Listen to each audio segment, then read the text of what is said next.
So yeah, when I'm thinking about revival, I think one of the things that stands in the way of revival in the church in North America is that people really are not very aware anymore what is true and what is false. There's a lot of confusion about what is truth, and I believe there's a lot of the evangelical world has become like a marketplace full of views and full of ideas and full of influences that come into it without much filtering.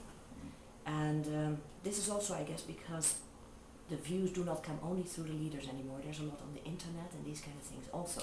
So believers in the pew get a lot of stuff coming at them. And a lot of it is, first of all, a lot of it is unnecessary. What I believe is it takes the focus away from Christ, who should be the focus of our faith. Christ, serving him, and what he is calling us to do in this world.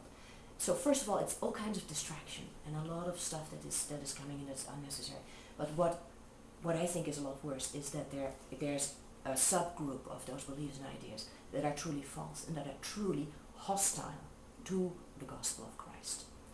And I believe that there's people out there who are aware of this and who are pointing to specific beliefs. This is wrong, and that is wrong, and that is wrong, and that is wrong.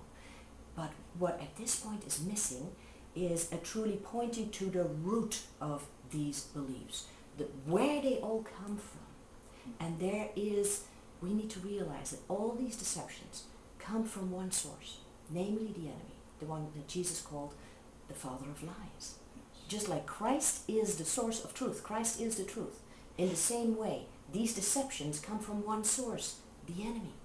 And they are fundamentally hostile to the truth. And we need to realize that. And I believe we can realize that. We can expose the falsehood of these ideas.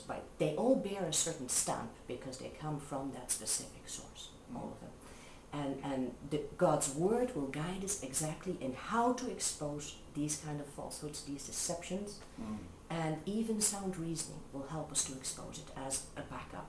Sure. First of all, God's word. Secondly, sound reasoning also shows that these things are truly false and truly hostile. Now, in a way, this is nothing new. If you look at Paul the Apostle, he was fighting the same thing. A lot of his time and his effort went into exposing false beliefs. He says, for example, in 2 Corinthians 10, he says, we should demolish arguments and false pretensions that set themselves up against the knowledge of God. And when you read that, you almost feel the godly anger there. He is really telling them, get with the program. Get rid of these false beliefs. This is needed. This is necessary. Clean up the church of these deceptions because they're going to lead you astray. Yeah. And there's so much of this right now going on in the church. So much is coming, like I said, at the ordinary believer. They need to learn to recognize this, at least the leaders, to recognize it by the stamp that is on all these beliefs, the stamp of the enemy. And so that is something that I feel is really needed in the church in order to at least clear the way for revival. Okay. We're going to do two things.